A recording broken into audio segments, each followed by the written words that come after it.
Des millions de personnes sont affectées chaque année par les aléas naturels.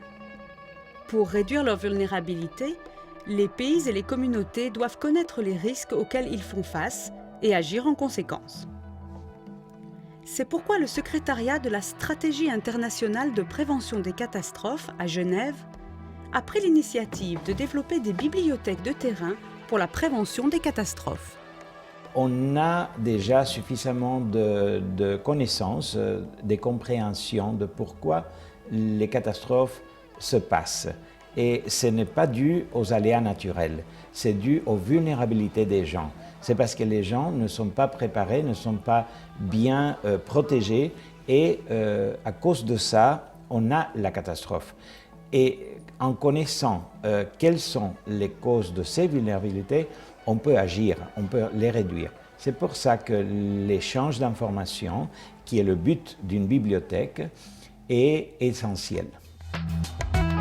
L'idée est de sélectionner des ouvrages sur la prévention relatant des expériences venues du monde entier et de les rassembler dans une malle dont le contenu est spécifique à chaque pays. Cette bibliothèque de terrain apportera aux populations des connaissances fondamentales en matière de prévention, surtout dans les régions où ces informations font cruellement défaut. Vous savez que malheureusement, encore au XXIe siècle, dans beaucoup de pays, on vit avec 1 ou 2 dollars par jour. Donc il n'y a pas de place pour acheter des livres. Et c'est le devoir des Nations Unies et de notre institution en particulier, qui traite de la prévention, d'aider ces pays en justement leur fournissant une petite bibliothèque de terrain.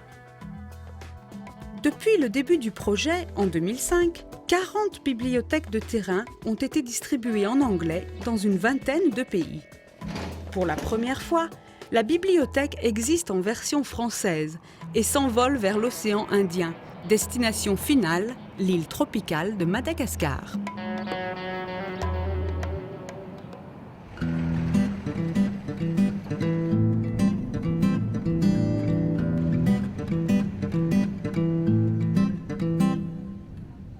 Madagascar est réputé pour sa biodiversité et la beauté de ses paysages. Mais ce petit paradis tropical est aussi menacé par d'importants cyclones tropicaux et de sévères sécheresses.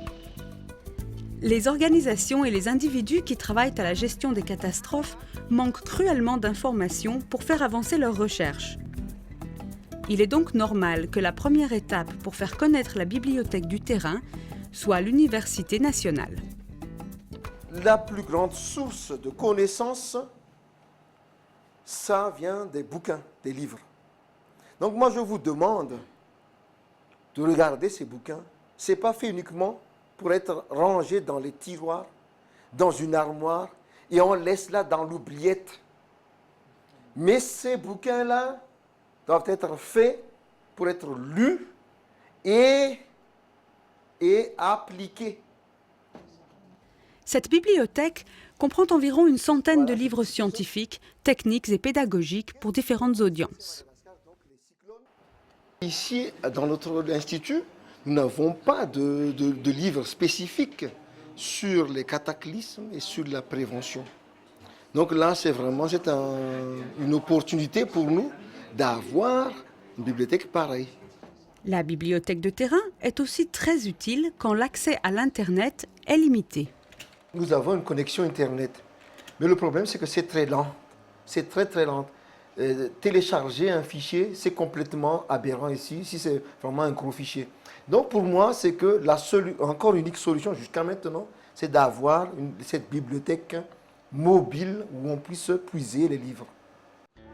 Seconde étape essentielle pour l'usage de la bibliothèque, le Bureau national de gestion des risques et des catastrophes, là où se tient la plateforme nationale. Avec la situation actuelle à Madagascar, donc, ces livres venant de l'ISDR tombent à pic.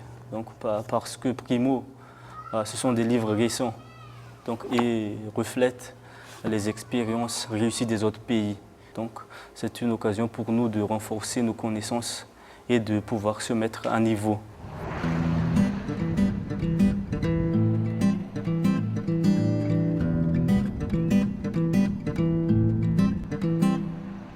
Face à une telle soif de connaissances dans tout le pays, la bibliothèque de terrain rencontre un vif succès et a déjà parcouru des centaines de kilomètres, allant de région en région, dans des communautés toujours très enthousiastes de découvrir des ouvrages nouveaux et d'apprendre ce qui peut être appris. La malle est aussi acheminée dans les écoles, où l'éducation aux aléas naturels fait de plus en plus partie du programme scolaire. La bibliothèque de terrain est un instrument, un outil de dissémination d'informations, que ce soit de l'information technique, plus scientifique, ou au contraire, beaucoup plus simple, à niveau scolaire, au niveau communautaire. C'est un moyen d'approcher les gens de près. Devant le succès des bibliothèques de terrain, en anglais et français, le secrétariat de la SIPC espère maintenant exporter le projet dans d'autres pays et en d'autres langues, afin que de plus en plus de communautés apprennent à gérer les risques de catastrophes et soient mieux protégées contre les aléas naturels.